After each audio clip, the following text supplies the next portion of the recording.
Olá, bom dia! Hoje é sexta-feira, dia 29 de julho de 2016. Eu sou Paula Paparelli e esse é o Bom Dia Baixada, ao vivo pela Santa Cecília TV. Recebemos em nossos estúdios o empresário e consultor Maxwell Rodrigues e o advogado criminalista e professor universitário Marcelo Cruz. Vamos às notícias do dia.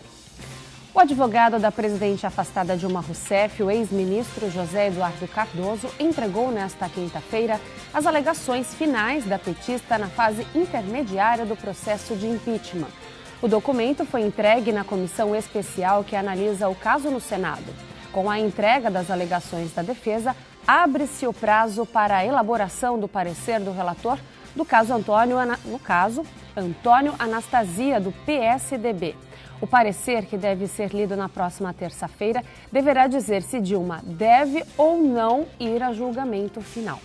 O primeiro bloco aqui no programa, a gente sempre faz uma análise política e econômica do país. E eu já pergunto para os nossos convidados, os nossos entrevistados de hoje, se, na opinião deles, existe essa possibilidade, realmente, na opinião deles, se existe essa possibilidade da presidente afastada voltar ao cargo.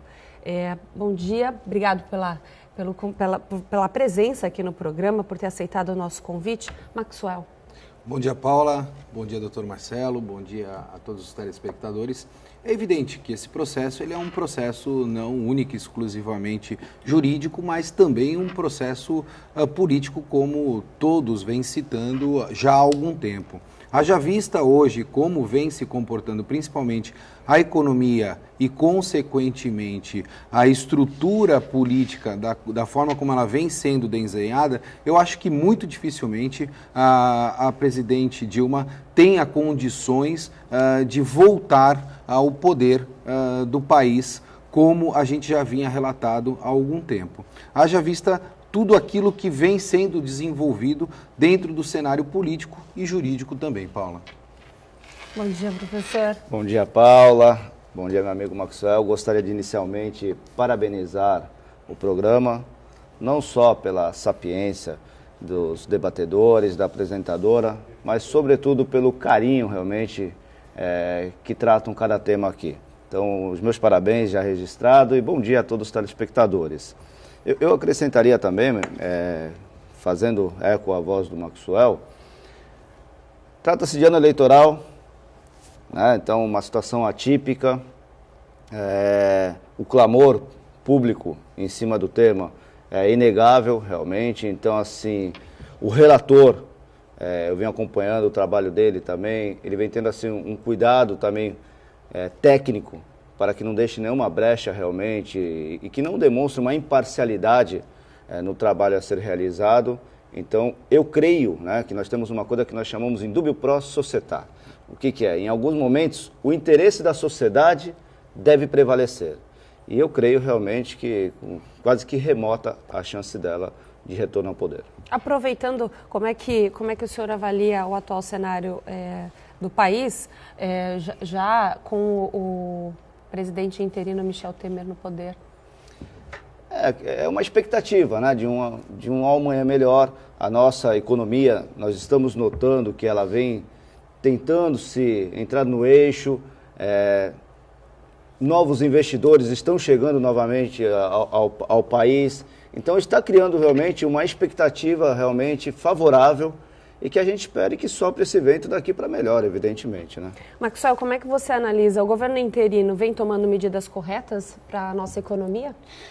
Eu creio que sim, principalmente a fim de gerenciar todas as crises que ocorreram fruto do governo anterior e principalmente, Paula, porque o espaço de tempo no qual esse governo hoje já está atuando é um espaço curto, apesar das inúmeras cobranças, e fruto desse espaço, os resultados, de certa forma, vêm aparecendo. Se você me permitir, até utilizando da expertise do Dr. Marcelo, muitas pessoas me perguntam, né, e a gente acaba debatendo muito sobre isso, Paula, no tocante ao aos fatos referentes à atual presidente, doutor, no qual os crimes cometidos por ela, segundo a própria defesa, foram cometidos também em outros exercícios e por outros presidentes. Será que esta atual situação, ela vem sendo julgada única e exclusivamente com um cunho político, ou é errado a gente fazer esse tipo de comparação com o governo da presidente Dilma em relação aos governos anteriores, doutor? Existe uma coisa que nós chamamos no direito penal, que é da unificação. Ou seja, não há divisão de culpas no direito penal. Acho que um dos diretores da Petrobras, fazendo jus à delação premiada, ele se reportou que recebia propina desde a época lá do governo do Fernando Henrique. Né? E clamam que não houve uma apuração rigorosa, a mesma punição àquele governo. Entretanto, toda denúncia ela é apurada, evidentemente, e depois é feita a análise do seu verdadeiro teor, né? Porque quando a gente fala em delação premiada, muitas vezes, né, a pessoa, para se ver livre daquela responsabilidade cometida, aquela responsabilidade penal, ela dispara também como uma metralhadora sem freio para todos os lados. Então, não é que não houve apuração, está havendo apuração, né, de outros crimes cometidos em governos anteriores e se analisando, evidentemente, que nós chamamos no direito penal também da prescrição, que é o popularmente conhecido como caducar o crime, né? Mas está havendo apuração também em governos anteriores, desde que a delação aponte nesse sentido. Vamos agora com mais notícias. Essa daqui eu quero saber a opinião de vocês. Olha só. A assessoria de imprensa do ex-presidente Luiz Inácio Lula da Silva afirmou nesta quinta-feira que os advogados do petista protocolaram uma petição ao Comitê de Direitos Humanos da ONU. O documento afirma que Sérgio Moro e os procuradores da Lava Jato cometeram abuso de poder contra Lula e violaram a Convenção Internacional de Direitos Políticos e Civis. De acordo com os advogados, o ex-presidente não se opõe a ser investigado, mas busca justiça com a devida imparcialidade, entre aspas. O que as autoridades brasileiras obedeçam o que diz a lei no curso das investigações e processos. E aí vem a pergunta, o Lula alega que a condução coercitiva e a quebra de sigilo nas investigações classificam o abuso de poder. Há fundamento nessa acusação, doutor? Paula, o que acontece é o seguinte, existe a denominação da condução coercitiva. A quem? Aquelas testemunhas, por exemplo, que não comparecem a um chamamento judicial. Então, aquela pessoa que é chamada a depor e não comparece injustificadamente, ela é conduzida coercitivamente. É uma inovação adotada, sobretudo nos processos de cunho da Polícia Federal, essa condução coercitiva para depoimentos ou esclarecimentos de, aspas, investigados. Coisa que nós não tínhamos até pouco tempo atrás. E o que me parece, até de certa forma, inteligente. Porque muitas vezes o que acontecia? Decretava-se uma prisão cautelar, que é a denominada prisão temporária ou preventiva, geralmente era prisão temporária, uma prisão de 5 dias, para que a pessoa fosse, aspas, coercitivamente conduzida à autoridade policial e prestasse os seus esclarecimentos diante daquela acusação que era apontada àquela pessoa. Então nada mais era do que já uma condução coercitiva revestida em uma prisão cautelar, que é muito mais delicada, cuidadosa, evidentemente.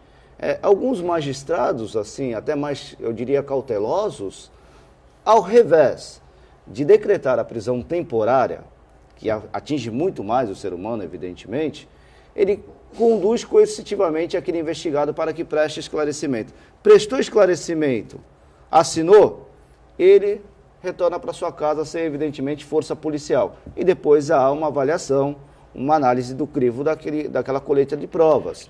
Mas evita, no meu ponto de vista, essas prisões, às vezes, arbitrárias, que eram adotadas. E penso, quem pode mais, pode o menos.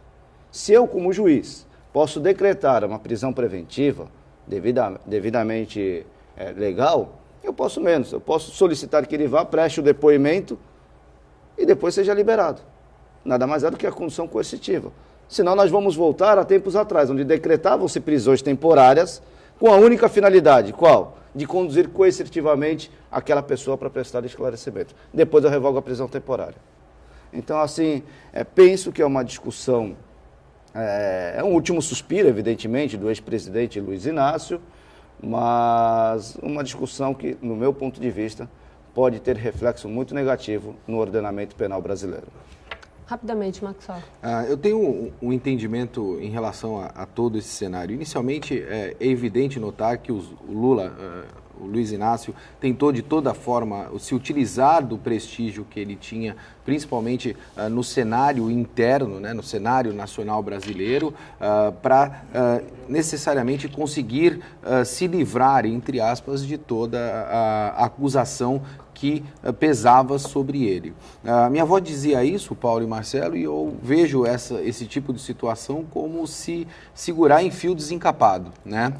Ecoou naturalmente aquela questão do golpe internacional. Eu estava viajando algumas vezes até para fora do país e nós percebíamos isso nos noticiários, onde a mídia debatia de forma bastante latente essa questão do golpe para ter um entendimento se isto era uma verdade absoluta ou não. Como isso ecoou internacionalmente, eu entendo que hoje o Lula vem se utilizando desses artifícios internacionais para ver se novamente isso vem a ecoar e ele tenha de alguma forma um ganho político nesse sentido para que se tenha uma força externa em relação aos processos que ele necessariamente vai enfrentar internamente no país. Ele vai usar todos os recursos que ele puder, né? Não tem jeito, aliás, todos ali já estão se utilizando disso. Bom Dia Baixada vai para um rápido intervalo, você continue com a gente porque voltamos já. Voltamos com Bom Dia Baixada. O Ministério Público e o Conselho Nacional de Procuradores Gerais aqui divulgaram nesta quinta-feira uma nota técnica para alertar sobre a utilização da internet para a prática de crimes. O documento também menciona a necessidade de que os provedores e aplicativos cooperem com as autoridades no combate a esses crimes. Os órgãos citam que empresas estrangeiras que prestam serviços no Brasil têm ignorado a legislação brasileira, o que inviabiliza muitas investigações ainda em seu início e resulta em riscos como tráfico de drogas, pornografia infantil, crimes de ódio e até mesmo terrorismo na rede. Queria saber como é que vocês analisam esse dilema de privacidade e segurança da informação contra essa liberdade de investigação da justiça. Professor. Nós temos dois pontos aqui a ser tratado. De um lado, evidentemente, que o interesse público deve se sobrepor ao interesse particular, evidentemente, ao interesse privado. E de um outro lado, nós temos o aspecto técnico. Como que isso deve ocorrer? Então, assim, é óbvio que para a apuração de crimes dessa natureza, o interesse privado ele deve ser atingido, obviamente. Mas a forma técnica que isso vem sendo utilizada é que vem gerando nulidades em alguns processos, esbarrando, evidentemente, nesses impedimentos. Porque além de uma legislação que nós temos desde 1996 no nosso cenário brasileiro, que trata especificamente dessa matéria de interceptação telefônica, o Brasil ele tem um tratado, uma regulamentação com os Estados Unidos da América. Então, quando esse requerimento deve ser feito a empresas americanas, tem uma regulamentação técnica a ser seguida, que muitos magistrados, por talvez desconhecimento ou não aplicação, acabam não seguindo aquela regulamentação e, obviamente, esbarram em indeferimentos no governo americano. E acaba prejudicando, evidentemente, a colheita de provas e a apuração de diversos crimes. E diga-se aqui que qualquer prova colhida, né, através de um monitoramento telefônico, sem a devida autorização legal, ela passa a ser ilícita, ou seja, ela deve ser retirada do processo e não deve ter validade técnica para aplicação. O que resta depois? Se todo o serviço foi colhido através de um serviço de inteligência, de interceptação telefônica, para dar sustentação ao processo, se todo esse serviço cair, não resta mais nada, evidentemente, e os processos somem.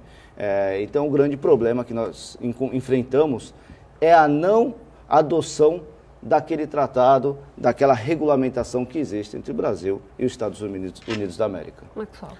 Eu volto a pontuar o que nós já debatemos inúmeras vezes, doutor e Paula e telespectadores. É um dos princípios naturais entre debater efeito e causa, né?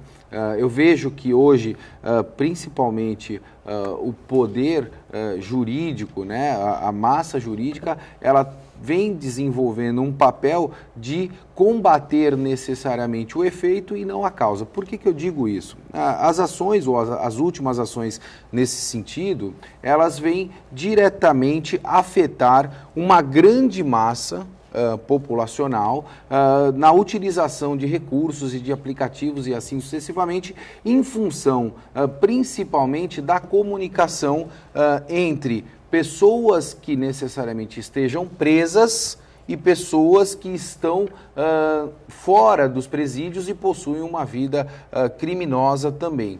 No meu entendimento, eu acho que o meu primeiro processo que deveria ser legislado era necessariamente combater a comunicação dentro dos presídios, professor. Paula. Por quê? Porque nós temos tecnologia hoje disponível a fim de cercear essa comunicação. E eu não preciso necessariamente envolver toda uma massa populacional, prejudicar toda uma massa populacional, aonde nós temos, por exemplo, para que os telespectadores tenham conhecimento, grupos médicos que se utilizam dessas ferramentas a fim de salvar vidas. Então eu acho que o governo, o poder público, o poder político, o poder jurídico devem legislar a fim de combater os criminosos e não, consequentemente, a população do modo geral. Existe tecnologia para isso. Fica a dica aí. E a gente continua com o assunto aqui. Um libanês foi preso por falsidade ideológica ontem à noite na Grande São Paulo. O homem é apontado por envolvimento com o Hezbollah e tinha pedido de expulsão do território nacional desde 2013. Marcelo, na sua visão, isso mostra uma certa ação eficiente da polícia? Sim. Nós temos um trabalho feito pela Delegacia de Inteligência da Polícia Federal, antes mesmo da Copa do Mundo, ou seja, esse trabalho começou a ser realizado em final de 2012, início de 2013, já voltado e focado na Copa do Mundo e na Olimpíadas. Nesse espaço de tempo, diversas prisões ocorreram, evidentemente. A Polícia Federal, a Polícia Civil e Militar também vem sendo preparada para o combate ao terrorismo, que não é fácil de se tratar. Nós pegamos aí os maiores centros mundiais, como a França, a Europa como um todo, os Estados Unidos, e enfrentam esse mesmo problema, né? Porque às vezes, quando você menos espera, eles são aqueles kamikazes, né? Ele vai lá, o homem-bomba e... Ações essas que só vem crescendo. Então, evidentemente que dia a dia. Falar que não pode ocorrer, evidentemente. Mas assim, eu digo com muita tranquilidade, porque acompanhei essas operações de perto, mais precisamente no estado do Rio de Janeiro, e posso falar assim que a polícia brasileira, serviço de inteligência, realmente está muito apurado e acredito que realmente Deus permita que nada de mal venha a acontecer. Já estão acontecendo até ações nos próprios aeroportos. Já houveram mudanças aí na semana passada, né? Da Receita Federal também, né? Mais atenta na fiscalização, evidentemente. A legislação, para que o telespectador também fique ciente, em março deste ano, de 2006, foi criada uma legislação específica do combate ao terrorismo, né? Então, qualquer investigado nesse tipo de crime, ele pode permanecer temporariamente preso por 30 dias, enquanto nos demais crimes, que são aqueles não hediondos, a prisão temporária tem o prazo de 5 dias. Nesse tipo de crime especificamente, por se enquadrar como hediondo, a prisão é de 30 dias, podendo esta prisão ser prorrogada pelo mesmo prazo, ou seja, por mais 30, totalizando 60, que é a época agora dos nossos Jogos Olímpicos, etc. Então, assim, está tudo muito bem amarrado, a polícia está muito bem preparada para o combate, evidentemente, a esses grupos terroristas. Marcelo, eu já vou perguntar a opinião também do Maxwell, mas assim, para a gente terminar esse assunto, o bloco já está se encerrando, quais ações mais eficazes para inibir o terrorismo aqui no Brasil? A gente já tem visto aí que o Exército, o Brasil realmente está se preparando para esse tipo de coisa, tomara que a gente não precise nem utilizar de todo esse aparato aí, mas quais ações mais eficazes, na sua opinião, para inibir o terrorismo, seja aqui no Brasil, principalmente, mas também no exterior?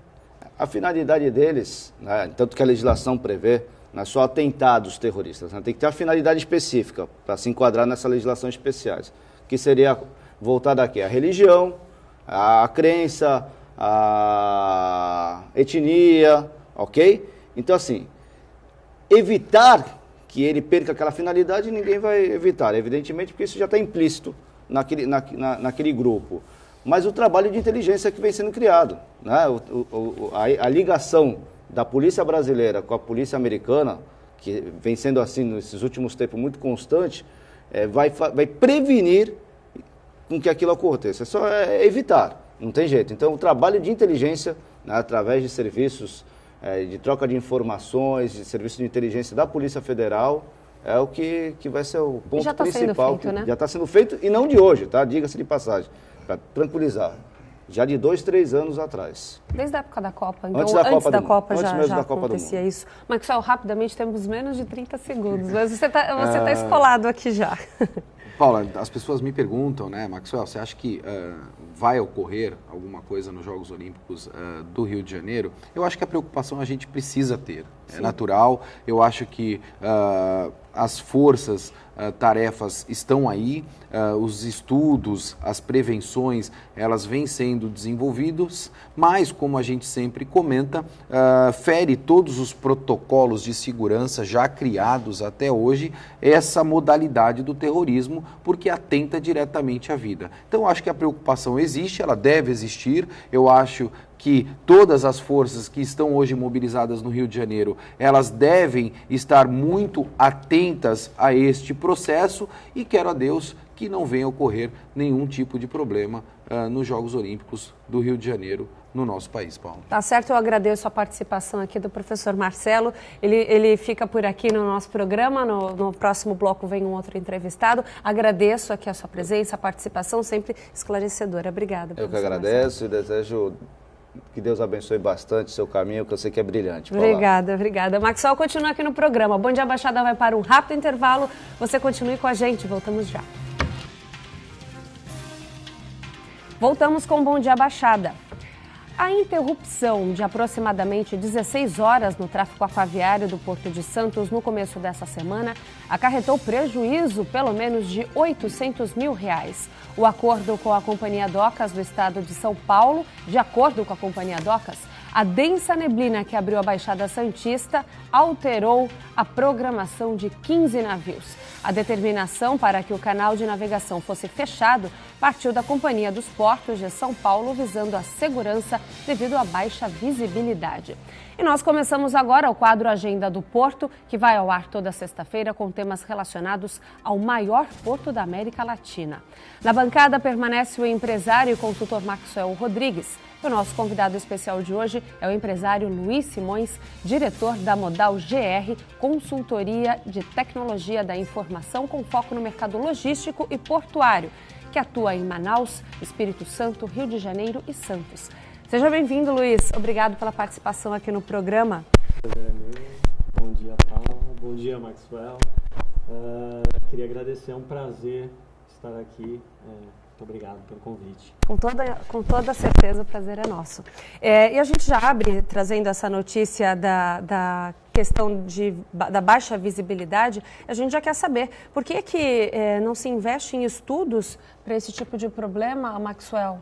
Paula, eu até brinquei até no meu Facebook em relação às pessoas que me questionaram a isso, e eu falei que poderia chamar Ecovias, né? Ecovias tem bastante conhecimento para fazer inúmeros comboios em relação à serra e, consequentemente, poderia amparar aí a Codesp do modo geral. Brincadeiras à parte, esse é um tipo de evento natural que eu creio que dificilmente a gente consiga resolver. Isso é uma situação pontual que existe no Porto de Santos, principalmente relacionadas lógicas a esse período no qual nós vivenciamos aí em relação a julho e agosto, o período de inverno, né, em virtude dessas frentes que nós temos meteorológicas e que é natural.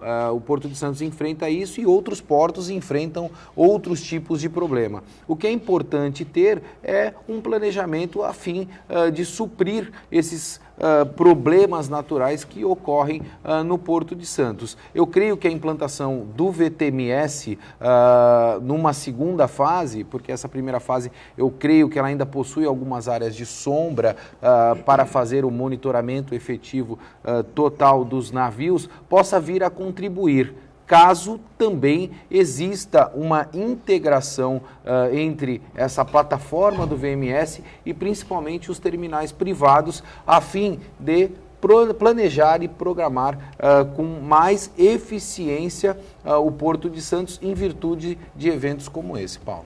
Luiz, concorda com o Maxwell? Sim, o Maxwell colocou bem, acho que a principal palavra disso tudo é planejamento.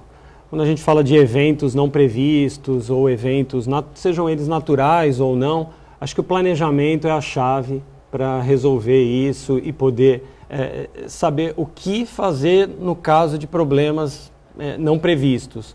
Tudo isso estando planejado, acho que fica bem mais fácil você atuar e tomar as ações necessárias para resolver um determinado problema. Luiz, a dragagem é um ponto crucial quando se fala de capacidade operacional do Porto de Santos, né? Você pode explicar para o nosso telespectador a necessidade dessa atividade? Sim, a dragagem a gente pode colocar como duas formas, dois tipos, vai. A primeira é a dragagem de manutenção. Isso, né, é obrigatório e a gente tem que tá desde fevereiro que no Porto de Santos isso está paralisado. Isso tem que ser retomado o mais rápido possível, para não prejudicar ainda mais o nosso porto, a competitividade do nosso porto. Quanto menos calado temos no nosso porto, maior são os custos, a gente não consegue receber os navios de grande porte, quer dizer, tudo prejudica e com o calado menor, mais navios, mais custos, isso tudo prejudica demais. Então, a dragagem de manutenção tem que ser urgente, tem que ser feita o mais rápido possível, tem que ser retomada o mais rápido possível, isso é obrigatório. Agora, existe também a dragagem de aprofundamento.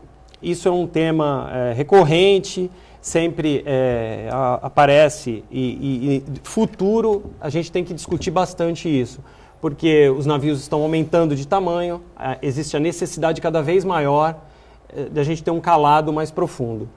Essa dragagem tem que ser discutida com todos os atores, quer dizer, todo mundo tem que estar numa mesa e sentar e planejar isso para o futuro. Para o Porto de Santos continuar sendo competitivo e a gente continuar tendo o maior porto da América Latina, atendendo aí as necessidades das empresas. Isso é evolução e desenvolvimento. Exatamente. Né, e Paula, se você me permitir, eu acho de uma irresponsabilidade tamanha o que vem sendo feito hoje, principalmente no tocante a esse assunto. Haja vista que a dragagem vem sendo processada para a devida contratação e paralisada ao mesmo tempo, o que afeta diretamente as atividades portuárias. Por que eu digo irresponsável? Porque precisa-se ter um empenho maior da iniciativa pública e principalmente de todos os atores portuários para atender esta demanda, principalmente porque o porto representa algo em torno de 26% do PIB nacional, Paulo. É algo que nós devemos tratar com mais responsabilidade a fim de atender um setor que é de suma importância em todo o cenário econômico do nosso país, Paulo. É importante registrar, né? Houve o encerramento do contrato da empresa responsável pela dragagem. O serviço ficou interrompido de fevereiro até junho, o que causou grande prejuízo, que é o que a gente está falando. E o que fazer? Essa é a pergunta, né? O que fazer para resolver a questão e garantir a segurança e produtividade do Porto, Luiz? Bom, com relação à dragagem, a retomada deve ser imediata. Quer dizer, é necessário tomar as providências, sejam elas políticas, econômicas, mas obrigatoriamente retomar a dragagem. Isso de forma imediata. E montar uma equipe, um grupo, um comitê para se discutir os próximos passos. que aí sim a gente pode discutir a dragagem de aprofundamento, onde a gente vai pensar no porto daqui a 3, 4, 5 anos. A palavra-chave, na minha opinião, é planejamento, que é o que falta não só no porto, mas quase todos os setores do país. Quer dizer, ninguém está pensando o que vai acontecer daqui a 5 anos. Os navios vêm cada vez maiores e a gente perdendo espaço, temos que discutir infraestrutura, temos que discutir dragagem, temos que discutir uma série de pontos e como vamos querer chegar daqui a 5 anos, daqui a 10 anos, vamos querer continuar tendo o maior porto da América Latina na nossa região, essa é a questão que se coloca. Maxwell, o que você fala a respeito dessa paralisação? Nós temos aí uma série de entraves, principalmente na legislação para a contratação provida da iniciativa pública. Eu acho que esse assunto está mais do que na hora de ser colocado em pauta e, consequentemente, debatido para que nós possamos ter maior agilidade em função desses processos de contratação. Isso prejudica de forma significativa, como eu disse anteriormente, uma das maiores operações que nós temos no país, que são as operações portuárias, afetando uma série de setores. Ontem eu havia debatido esse ponto e o governo precisa entender, né, que necessariamente quem provê emprego é o empreendedor, Paulo.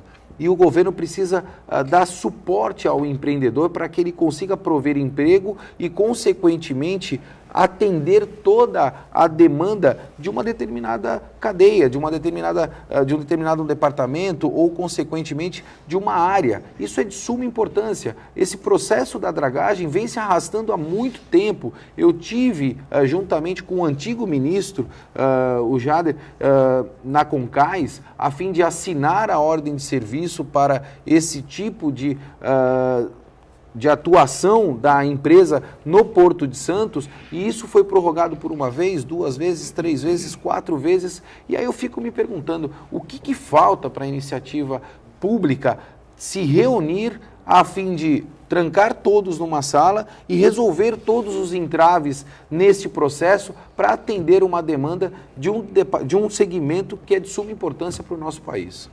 Tá certo. Nós vamos para um rápido intervalo. Bom Dia Baixada volta já. O assunto dragagem continua no próximo bloco. Continue com a gente. Bom Dia Baixada está de volta com o 4º e último bloco. No dia em que seriam abertas as propostas de preços das empresas interessadas em dragar o canal de navegação do Porto de Santos, a Companhia Docas do Estado de São Paulo suspendeu a licitação para a contratação do serviço. Isso aconteceu porque a estatal acatou o pedido de uma concorrente que entrou com recurso administrativo, pedindo o cancelamento do certame. O nome da empresa e os questionamentos não foram divulgados. É possível que sejam feitas mudanças no edital de licitação, mas não há prazo para que isso aconteça. Maxwell, sua opinião?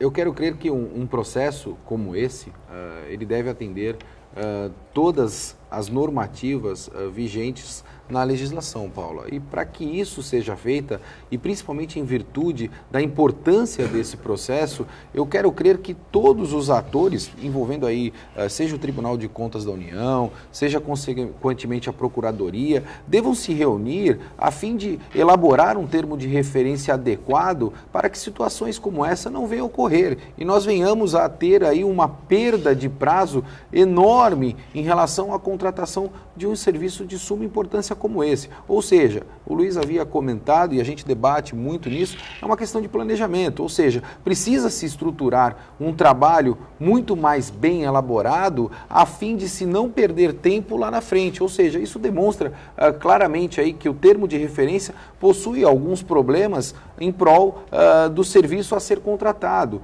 haja vista que foi impetrado aí um recurso e esse recurso foi acatado pela Codesp, ou seja, estaria-se sim contratando um serviço ou um serviço de uma forma inadequada. Então a Codesp precisa corrigir isso e fruto disso eu não sei quanto mais tempo nós vamos perder. Eu entendo que um processo, para que os telespectadores possam entender, entre a sua elaboração ou correção para a sua publicação e, consequentemente, a data de concorrência em um determinado pregão, venha a demorar, no mínimo, 30 dias, Paula. Até porque a gente fala muito aqui no programa de planejamento e administração, porque não adianta você também planejar, você preparar um excelente projeto e na hora da execução faltar administração, porque são outros problemas como esses aí que estão acontecendo. Luiz, sua opinião sobre o caso? Bom, a gente volta a falar sempre da mesma coisa. E assim, infelizmente quem está sendo prejudicado são as empresas aqui instaladas, que estão com prejuízo porque o calado já diminuiu. Então, isso prejudica. Se você tinha um navio pensando num determinado calado e isso não está sendo atendido, com certeza alguns terminais já estão sofrendo prejuízo devido a essa falta nossa de planejamento. Quer dizer, acabou o serviço e agora que vão fazer a nova concorrência. Isso já deveria ter sido feito há muito tempo atrás e agora o problema já está colocado. Se o Luiz me permitir, Paula, telespectadores, quando a gente fala em planejamento, esse planejamento deve ser feito também de forma responsável. A gente percebe, eu acho que o Luiz é um profundo expert também nessa área, que muitas vezes as empresas, elas despendem inúmeros investimentos para a criação de comitês, departamentos, a fim de avaliar os processos e necessariamente nós não conseguimos operacionalizar. Gasta-se muito tempo também, muita energia em planejamento inadequado e, consequentemente a isso, não se consegue operacionalizar. Vou dar um exemplo muito claro disso. O brasileiro tem o hábito de, quando ele quer comprar um carro, ele contrata uma universidade para desenvolver o carro. Ele não vai nas concessionárias, nas fábricas, avaliar o que atende à demanda dele e, prol disso, ser muito mais ágil a fim de atender a sua necessidade pontual. Não, ele procura algo, um desenvolvimento e, consequentemente, a isso gasta-se muito tempo e não se tem um atendimento pós a este investimento. Estou certo, Luiz, nessa minha análise? Eu acho que sim. Discutir agora que o contrato já acabou, a gente fica pressionado pelo prazo, pressionado pela necessidade. Quer dizer, o prejuízo já começou. Então, tudo isso agora vai jogar a favor do prestador de serviço. O custo vai aumentar, você vai ter que correr com a sua concorrência, você vai ter que, de repente, até pular algumas etapas de avaliação que deveriam ter sido feitas e provavelmente não vão... um serviço emergencial. Emergencial. Tudo que é emergencial é mais caro. Então, em todos os setores, o que é emergencial é mais caro. E, normalmente, o que é emergencial é mais caro e é de qualidade péssima. Inclusive, olha só, a ampliação do Canal do Panamá, inaugurada no final de junho, permite a passagem de navios de até 49 metros de largura e 366 metros de comprimento. Enquanto isso, o Porto de Santos ainda não resolveu a questão da dragagem, que limita profundamente o canal e limita a profundidade do canal e impede que passem navios maiores, como estamos falando aqui, né? E aí eu pergunto quais seriam os reflexos dessa ampliação panamenha no nosso porto? Eu acho que no curto prazo não vamos ter grandes impactos, minha opinião, no curto prazo. Mas no médio, longo prazo, isso vai acontecer. Mas aí não envolve também somente a dragagem. A gente tem que falar mais até de infraestrutura. A conversa abre num leque absurdo de discussão. Quer dizer, a cidade tem que estar preparada para o crescimento, a nossa infraestrutura de entrada de caminhão, saída, quer dizer, tudo isso tem que ser discutido. Os portos do Norte e Nordeste vão ser beneficiados, até pela distância, quer dizer, eles estão mais próximos, e com os investimentos acontecendo em infraestrutura, como a Ferrovia Norte-Sul, que está em andamento, está para sair do papel, e outros investimentos de infraestrutura na região Norte e Nordeste, e isso vai acontecer que a gente vai ter mais concorrência, e o nosso porto precisa olhar para isso com relação à infraestrutura, olhar para... não só para a dragagem. A dragagem é um ponto disso tudo, né? Disso tudo. Existem investimentos que precisam ser feitos em tecnologia nos nossos portos, navios maiores. A gente conseguindo trazer navios maiores, se resolvido o problema da dragagem, os terminais precisam estar preparados para receber isso, com equipamentos de ponta, com softwares atualizados, com investimento em tecnologia. Isso tudo olhando para o lado do porto e olhando para o lado da cidade. Infraestrutura, para a gente não ver aqueles congestionamentos que estamos tão acostumados a ver nas nossas rodovias. Quer dizer, a entrada do porto, como é que isso está sendo tratado. Então, tudo isso tem que ser olhado para o futuro e como é que a gente quer estar daqui a 5, 10 anos. Na sua opinião, Luiz, o que falta?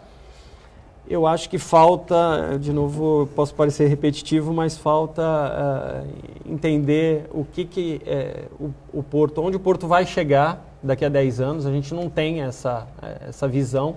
A maioria dos terminais e das empresas investe de forma imediatista. Quer dizer, você tem um problema, você vai lá e investe naquele problema.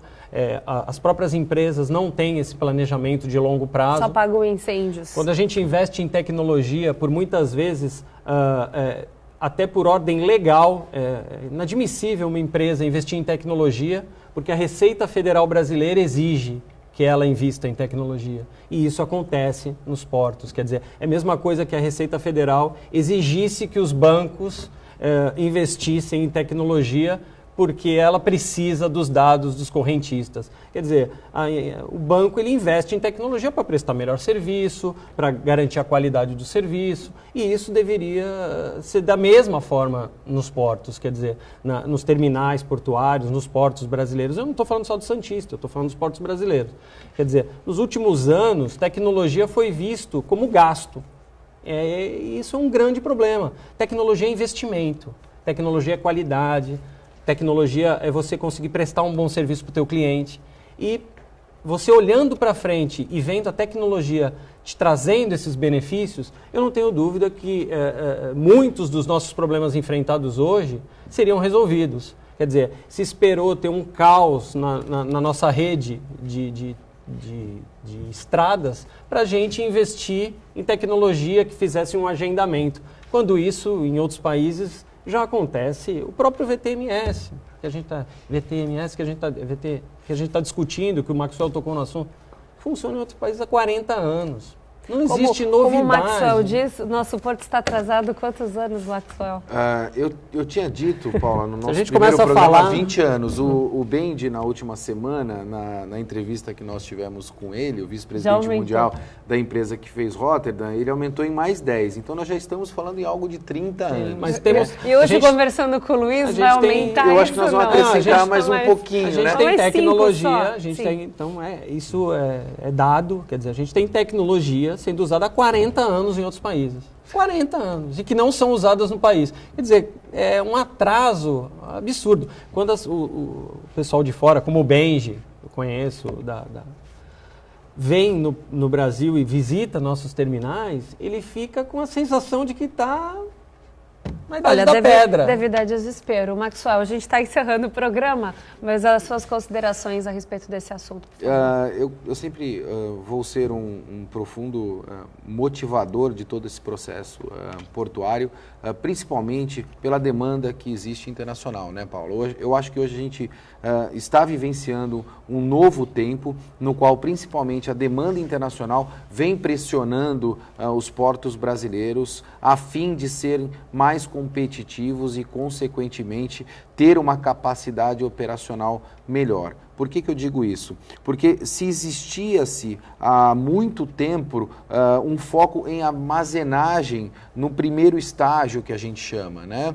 Ou seja, os terminais com divisa na água que faziam atracações de navio, eles possuíam uma vontade e um core business relacionado à armazenagem de carga. Hoje isso vem mudando, Paula. Hoje não está mais única e exclusivamente focado em armazenagem de carga, mas sim em movimentação de carga. Ou seja, quanto mais movimentar um terminal, quanto mais eficiente ele for, mais competitivo ele será. Isso é um reflexo da demanda internacional. E eu quero crer que esta demanda que vem de fora para dentro venha a incentivar todos os atores que participam hoje do cenário portuário brasileiro. Maxwell, muito obrigado pela sua presença. Já estão gritando aqui 20 segundos para encerrar o programa, Luiz. Bom, obrigado. Infelizmente, nosso tempo passa muito rápido. Okay. Gostaríamos de ter muito mais tempo, porque são muitos os assuntos a se discutir. Estamos falando do maior porto da América Latina. Obrigado pela sua participação. Maxwell, obrigado mais uma vez. Obrigado. E você, telespectador, obrigado pela sua audiência. O Bom Dia Baixada fica por aqui. Um excelente fim de semana até segunda-feira, às 8h05. Te espero. Tchau, tchau.